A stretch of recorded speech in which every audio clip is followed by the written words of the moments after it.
সকাল থেকে আকাশটা কেমন মেঘ করে আছে। এই বর্ষাকাল এলেই আকাশের এই অবস্থা থাকে সারাদিন। কদিন ধরে তো জয়া দিদিকেও দেখি না। এই তো জয়াদি। আরে, তোমার তো আয়ু আছে বলতে হবে জয়া দিদি। আমি কেবল তোমার কথাই ভাবছিলাম। আমার কথা আবার ভাবার কি আছে শুনি? আরে, তুমি আমার প্রতিবেশী, তোমার আপদে বিপদে তো আমরাই আগে যাব। কদিন ধরে তোমাকে দেখছি না, তাই ভাবছিলাম। সে কথা আর বলিস না। আমার হাড়কিপ্টে শ্বশুর আছে না, তার জন্য কোথাও যে শান্তি আছে নাকি? দুদণ্ড চোখের আড়াল হলে রান্নাঘরে গিয়ে চাল ডালের হিসেব করে। হিসেবি হওয়া তো ভালো, এত করে বিপদ আপদ হলে পরে কাজে লাগবে। কাজে লাগবে না ছাই বলি আমাদের কি কম আছে নাকি? যেভাবে হিসেব করে খেতে হবে, বসে খেলেও আমাদের কিছু কমবে না। আমাদের কি আর তোদের মতো গরিবই হাল নাকি? তুমি তো আমাদের প্রতিবেশী দিদি, আমাদের সাথে এভাবে কথা বলা কি ঠিক? এত ঠিক বললে আমাকে শেখাতে আসিস না। কে বলেছে যেচে আমাদের সাথে আগ বাড়িয়ে সম্পর্ক করতে? আমরা পাশাপাশি দুই বাড়ির মানুষ, প্রতিবেশী হিসেবে তো তোমাদের আমাদের মিলেমিশে থাকা দরকার। এত মেলামেশার দরকার নেই বাপু আমার। আমাদের সাথে তোদের যায় নাকি যে এত মিলে চলবো?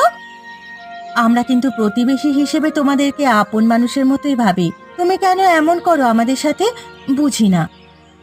এত বুঝে কাজ নেই তোর। এখন যা তো, নিজের কাজে যা। আমাকে আমার কাজ করতে দে। বুড়োটা বাড়ি আসার আগে লুচিগুলো ভেজে নি, না হলে এসে যদি দেখে ডুবো তেলে লুচি ভাজছি, তবে তেল নিয়ে ট্রাঙ্কে তালা মেরে রাখবে। মা, ও মা, তোমার রান্না কত দূর হলো? দাদু তো সে কখন ঘরে বসে জল খাবারের জন্য কথা শোনাচ্ছে। তো দাদু না পাড়ায় হাঁটতে বেরিয়েছিল, এর মধ্যে আবার চলেও এসেছে। হ্যাঁ, এসেই তো চা জল খাবারের জন্য আমাকে পাঠালো তোমার কাছে। তোমার রান্না কত দূর হলো মা? রান্নার খবর পরে নিবি, আগে তেলের শিশিটা এখানে রাখ, আর এই বড় ঢং ওইখানে লুকিয়ে রাখ। এ মা, তুমি আবার বড় তেলের ঢং বের করেছো? দাদু শুনলে এক্ষুনি দক্ষ বাজাবে। বেশি কথা না বলে যেটা বলছি সেটা আগে কর, না হলে তো দাদু এখানে চলে আসলে আবার কথা শোনাবে আমায়। এ বাড়ির একটা মানুষ যদি একটু কাজের হতো। ননিকে সেই কখন পাঠালাম আমার জল খাবারের জন্য, আরে এখনো এলি না কেন? এই যা, দাদু তো রান্নাঘরে চলে এসেছে। কি বৌমা, তেলের ড্রাম থেকে একটু একটু করে তেল নিয়ে তেলের শিশিতে ভরে রাখতে বলেছিলাম না তোমায়? তুমি তো দেখছি তেলের সাগর নিয়ে বসে আছো। এ বাবা, আসলে লুচিগুলো ভাবলাম ফুলকো করে ভাজি, তাই একটু তেল বেশি দিয়েছিলাম। তাই বলে এভাবে তেলের সাগরে লুচির স্নান করাবে? আর ময়দার পাত্র থেকে ময়দা পড়ে আছে কেন মেঝেতে? ময়দা নামাতে গিয়ে একটু মেঝেতে পড়েছে আর কি। আপনি ঘরে যান, আমি এক্ষুনি ননিকে দিয়ে আপনার জলখাবার পাঠিয়ে দিচ্ছি বাবা। হ্যাঁ, আমাকে পাঠিয়ে সংসারের সব জিনিসের এভাবে অপচয় করবে আমার চোখের আড়ালে, তাই না? আজকে থেকে তার হবে না। এবার থেকে রান্না করতে হলে আমার থেকে সব জিনিসপত্র মেপে মেপে আনবে। ঠিক আছে বাবা, আপনি যেমনটি বলবেন তেমনই হবে। এখন ঘরে গিয়ে বিশ্রাম করুন, আমি আপনার জলখাবার পাঠিয়ে দিচ্ছি। হ্যাঁ, যাচ্ছি। আয় ননি দিদি ভাই, তুই আমার সঙ্গে আয়। হাতে করে তেলের বড় ডংটা আর ময়দার পাত্রটা নিয়ে আয় তো। এবার থেকে যা লাগবে আমার থেকে চেয়ে নেবে যত সব। এই বুড়োটা যে কবে পটল তুলবে, বুড়োটার জন্য আমি সংসার করে একটুও শান্তি পাই না। সারা দিন রাবণের গোষ্ঠীর জন্য রান্না করা, আর একটু পান থেকে চুন খসলে কথা শোনায় আমাকে। কি হয়েছে গিন্নি, একা একা গজগজ করছো কেন? খেতে এসেছো, চুপ করে খেয়ে যাও তো দেখি। খাবার ফেলে আমার মাথা খেও না আর তোমরা। যা বাবা, আমি আবার কি করলাম? মা রেগে আছে বাবা, এখন তুমি মাকে কিছু বলো না। সকাল দাদু রান্নাঘরে গিয়ে মাকে বকা দিয়েছে। বাবা আবার কি বললো তোমাকে? কি আর বলবে, তোমার বাবা কিপ্টেমিতে সারা গায়ের সবার থেকে জয়ী হবে। শুধু সারা গায়ে নয়, সারা দুনিয়ায় তিনি জয়ী হবেন। আবার শুরু করলো? আজকে আবার বাবা কি করেছে শুনি? সকালবেলা আমি লুচি ভাজতে ডুবো তেল কেন দিলাম, সেই নিয়ে সে কি তুলকালাম কাণ্ড। আবার বলে কি না, তেল আর ময়দা তার ঘরে সিন্দুক দিয়ে রাখবে, রান্নার সময় চেয়ে আনতে হবে তার থেকে। এমন নির্লজ্জের মতো হেসো না তো। আমার গা পিত্তি জ্বলে যাচ্ছে একেবারে। কাল একটা পাকা আম কেটে সেটাকে 4 টুকরো করতে বলে। বাবা তো ঠিকই বলেছেন, বাড়িতে আমরা 4 জন আছি, তাই 4 টুকরো করতে বলেছে। তা করলেই তো ভালো হতো। আমার ভাগে কেবল আমের আটি জুটেছে, সেটাও আবার তিনি চেটে পুটে পরিষ্কার করে দিয়েছেন। ভালোই তো করেছে মা, এমনিতেও তুমি ওই আটি খেতে না, বাইরে গিয়ে ফেলে দিতে। তাই বলে এমন করবে? চা বানাতে গেলে একবার ব্যবহার করা চায়ের পাতি আমাকে দিয়ে 3-4 বার ব্যবহার করান। এসব নিয়ে লোকে আমাকে কথা শোনায়। বেশ বেশ, তবে তুমি বাইরে যেও না। এই বাড়িতে শান্তিতে থেকে একটু নিঃশ্বাস নেবার উপায় আছে নাকি যে সারাদিন বাড়িতে থাকবো? তোমার বাবার জন্য কেবল বাতাস খেয়ে বেঁচে থাকলেই হলো। আসতে বলো মা, দাদু শুনতে পেলে এই বাতাসও কিন্তু ভাগ করে দেবেন, তখন আর শান্তিতে নিঃশ্বাস নিতে পারবে না।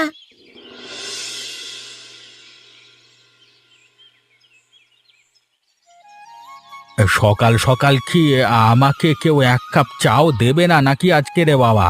সকাল থেকে পেটে একটু নিমের জলও পড়লো না। এই নিন বাবা আপনার চা, সাথে 2টো বিস্কুট দেবো? না না বৌমা, এখন বিস্কুট খেয়ে ফেললে আবার বাড়িতে কেউ এলে তাদের সামনে দেবে কি? আর হ্যাঁ, চায়ে চিনি কম দিয়েছো তো? জি বাবা, চায় চিনি দুধ সবই কম দিয়েছি, আপনার কথা মতোই চা বানিয়েছি আমি। তা বেশ ভালো করেছো। বৌদি, ও নানি, কোথায় গেলি তোরা সব? এ কি, তুই এখানে, তাও আবার ব্যাগ হাতে? তা কি ব্যাপার কি? বড্ড তোমাদের কথা মনে পড়ছিল বাবা, তাই চলে এলাম। এসেছিস ভালো কথা, তা আবার এত বড় ব্যাগ হাতে নিয়ে এসেছিস কেন? আর আমাদের কোনো খবর না দিয়েই চলে এসেছিস কেন? ও মা, বাবার বাড়িতে আসবো, তার জন্য আবার আগাম বলে আসতে হবে নাকি আমার? হ্যাঁ, তোর বৌদিকে তো আমি মেপে চাল দিয়েছি দুপুরে রান্নার জন্য, এখন তুই খাবি কি শুনি? কেন বাবা, এখন আপনি আপনার চাল না হয় একটু বেশি দিয়ে দিন, আমি এখনো ভাত বসাইনি। না না, কোনো চাল বেশি দেওয়া দেওয়ি হবে না, যা দিয়েছি তাই রান্না করো, ওই ভাতেই সবাই ভাগ করে খেলে হয় যত সব। আচ্ছা, আর কিপচে বুড়ো, একে উচিত শিক্ষা না দিলে আর হচ্ছে না। কি ভাবছো এত বৌমা? এখন যাও যাও, তোমরা ঘরে যাও, দেখি শান্তিতে দুদণ্ড এই কাগজ পড়বো সেই উপায়ও নেই। চলো বৌদি, আমি না হয় বাবার ভাগের ভাত থেকে কিছুটা ভাত খেয়ে নেব।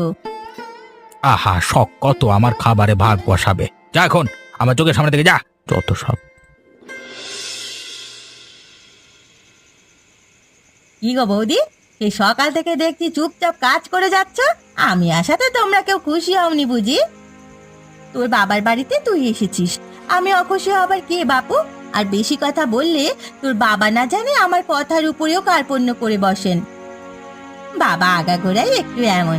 আমি তো ভাবছি যে কারণে এসেছি সেটা বললে না জানি বাবা কি বলে বসে আমাকে। কি কারণে এসেছিস শুনি? বলবো বলবো, রাতের খাবারে সবাই খাবার টেবিলে আসুক তখন বলবো। কই গো বাবা, গোপাল দা, কোথায় গেলে তোমরা? খাবে না নাকি তোমরা? তুইও বসে পড় কমলা, সবাইকে একসাথেই খাইয়ে দি। ঠিক আছে বৌদি। কি একটা কাজের জন্য এসেছিস বললি তখন? এখন তো তোর দাদা বাবা সবাই এখানে আছেন, এখন বল দেখি। ও হ্যাঁ, যে কাজের জন্য এসেছিস সেটা তো বলাই হলো না এখনো। আসলে কাজটা আমার বাবা আর দাদার সাথে। আমাদের সাথে তোর আবার কি কাজ শুনি? আসলে বাবা, তোমার জামাই তো নতুন ব্যবসা দিয়েছে জানোই, বেশ ভালোই চলছিল ব্যবসাটা, কিন্তু হঠাৎ করে মূলধনের অভাবে মুখ টুবড়ে পড়েছে। আমার কিছু টাকা লাগতো। কত টাকা লাগবে তোর? তুই চুপ থাক, কত টাকা লাগবে তোর? হ্যাঁ, আহা, যেন এবারে রাজার ভান্ডার নিয়ে বসেছিস। টাকা লাগবে তো আমার কাছে এসেছিস কেন রে? তোমাদের থেকে টাকা চাইতে আমি আসিনি বাবা, আসলে আমি এসেছিলাম আমার ভাগের জমিটা যদি আমায় দিয়ে দিতে, তাহলে সেটা বেচে সেই টাকা ব্যবসায় লাগাতাম আর কি। কে তোরা এত বড় সাহস? তুই কিনা আমার জমিতে ভাগ বসাতে এসেছিস? বলি আমি কষ্ট করে জমি জমা করেছি এভাবে তোদের দান করবার জন্য নাকি? তোমার অবর্তমানে তো সব আমাদের 2 ভাই বোনেরই বাবা, এখন যেহেতু কমলার দরকার, তো কমলাকে ওর অংশটা দিয়ে দিলেই তো হয়। তোমাকে না বাবা চুপ থাকতে বললো, তুমি আবার একবার এ কথা কেন বলতে যাচ্ছ? আমি বেঁচে থাকতে আমার থেকে একটা কানা করিও তোরা কেউ পাবি না। এখনই তোরা আমার মৃত্যুর অপেক্ষায় থাকিস। ছি ছি ছি ছি, তোদের মতো কুলাঙ্গার সন্তান আমি জীবনেও দেখিনি। থাক বাবা, তুমি শুধু শুধু রাগ করো না। আমি কি এমন জিনিস চাইলাম? আমি তো কেবল আমার ভাগের সম্পত্তি চাইলাম। তোর খাবার সময় এত কথা আমার ভালো লাগে না। বৌমা, আমার খাবারটা আমার ঘরে পাঠিয়ে দাও।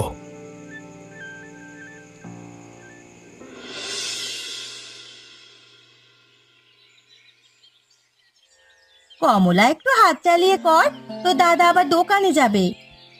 করছি বৌদি, আমি এদিকে ফুলকো করে লুচিগুলো ডুবো তেলে ভেজে নিচ্ছি। তুমি বরং সুজির হালুয়াটা বানিয়ে নাও। ডুবো তেলে লুচি ভাজিস না, বাবা এসে দেখলে আবার কুরুক্ষেত্র বাঁধাবে। বাবা কেমন কিপটে জানিস না? সে জানতে আর বাকি আছে নাকি? জয়াদি, ও জয়াদি, বাড়িতে আছো নাকি? দেখতেই তো পাচ্ছিস রান্না করছি, তা আবার এত কথা শুধনের কি আছে শুনি? আসলে এসেছিলাম একটা কথা বলতে তোমাদের। কি কথা শুনি?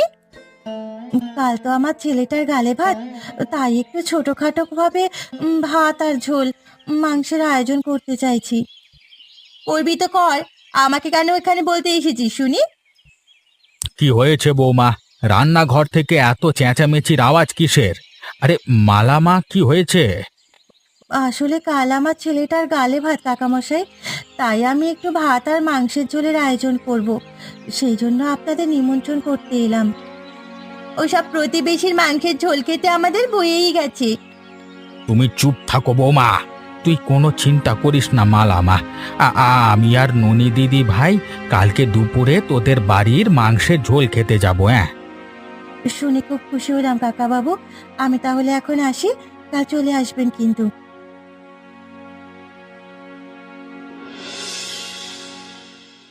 ওগো, তুমি সবার পাতে ভাত আর সবজি ডাল দিয়ে দাও। আমি বরং মাংস আর মাংসের ঝোল দিয়ে দিই সবার পাতে। কিন্তু হারান কাকা আর ননি তো এখনো এলো না। এই তো আমরা চলে এসেছি মালামা। হ্যাঁ, তোর ছেলের গালে ভাত আর আমরা আসবো না তা কি করে হয়? প্রতিবেশীর একটা দায়িত্ব আছে না?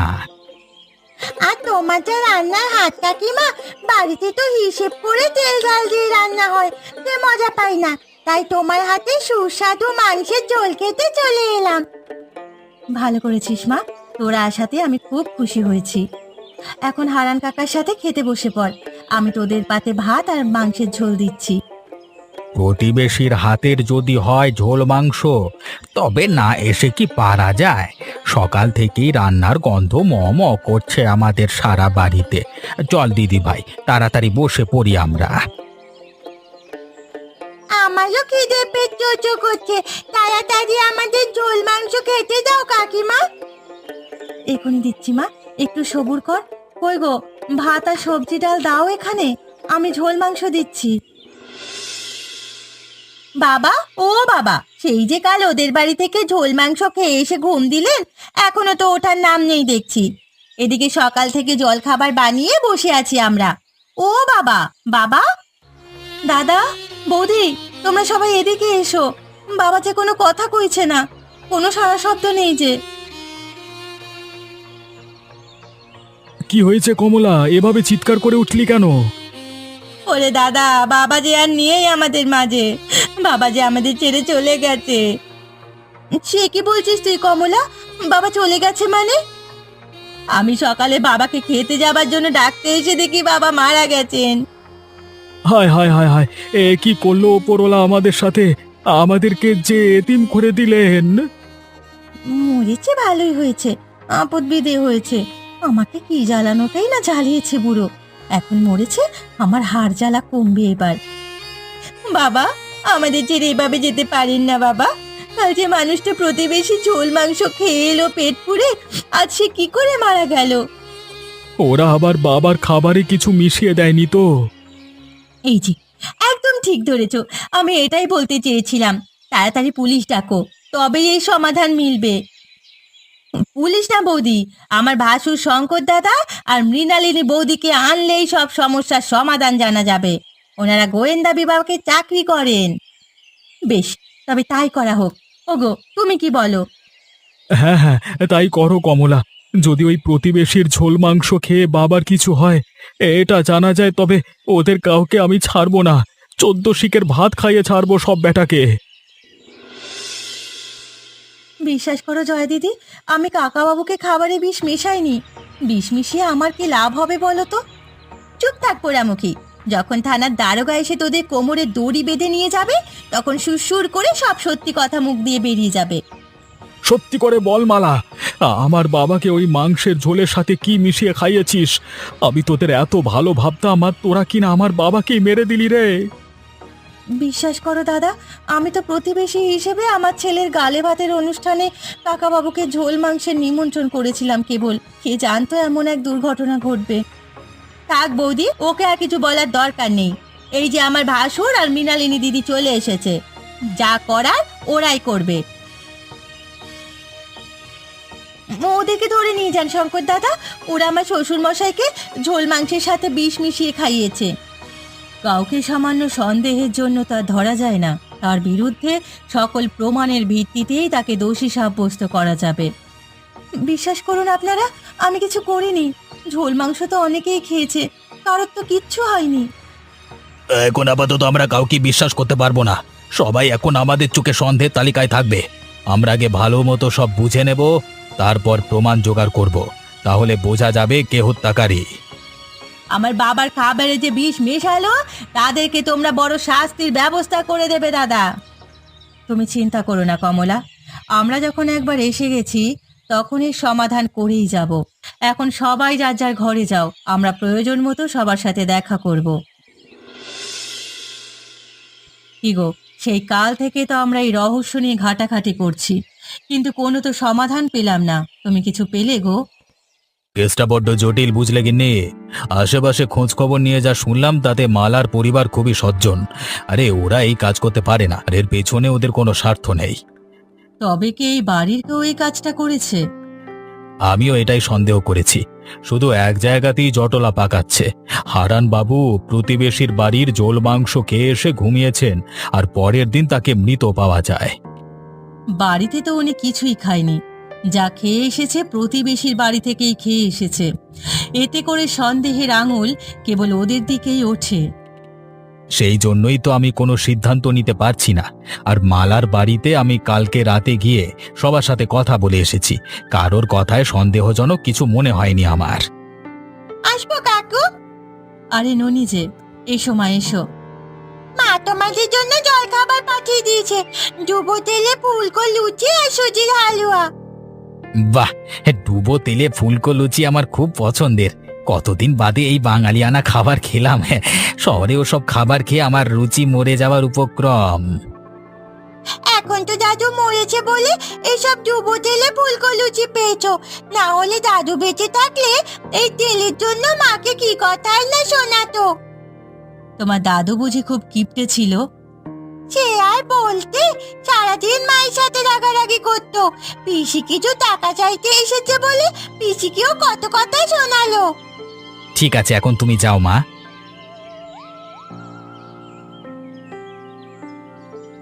আমি কিছুটা আঁচ করতে পেরেছি ব্যাপারটা গিন্নি। মনে হচ্ছে কালকের মধ্যেই আমরা আসল খুনিকে ধরতে পারবো। কিভাবে? চলো আমার সাথে। হারান বাবুর ঘরের খাটের পাশেই কিছু একটা দেখেছিলাম আমি, এখন গেলেই দেখা যাবে।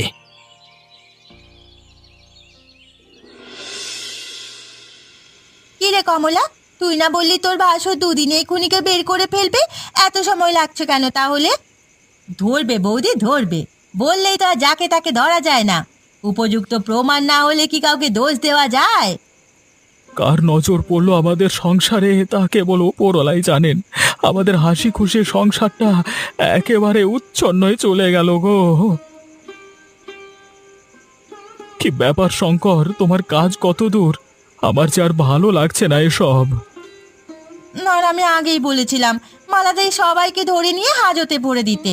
পিঠে বেতের বাড়ি পড়লে এমনিতেই সব সত্যি কথা বলে দেবে। হ্যাঁ, সে বলে দেবে, তবে যে এই কাজ করেছে বাড়িটা তার পিঠে পড়লেই কেবল সত্যটা বেরোবে। আমরা আসল খুনিকে ধরে ফেলেছি। কি বলছো কি দাদা, সত্যি? হ্যাঁ কমলা, সত্যি। আজ রাতে আমরা খুনির পর্দা ফাঁস করে দেব। এখন কেবল রাতের পালা।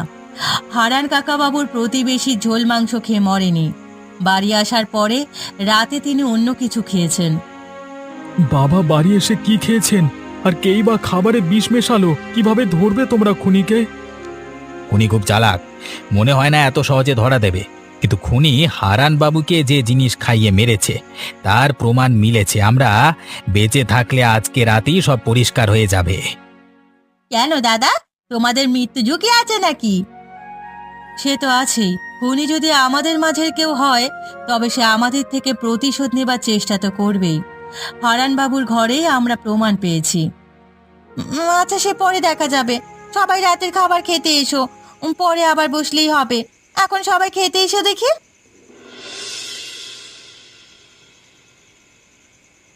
সবাইকে তো বলে দিলাম যে প্রমাণ মিলেছে, কিন্তু এদের মাঝে কেউ তো খুনি হলে আমাদের উপরে আক্রমণ করবে। আরে, আমিও সেটাই চাই গিন্নি।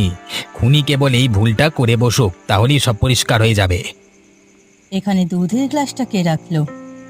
বাহ, রাতের বেলায় খাবার পরে এক গ্লাস দুধ খেলে ভালো ঘুম হবে।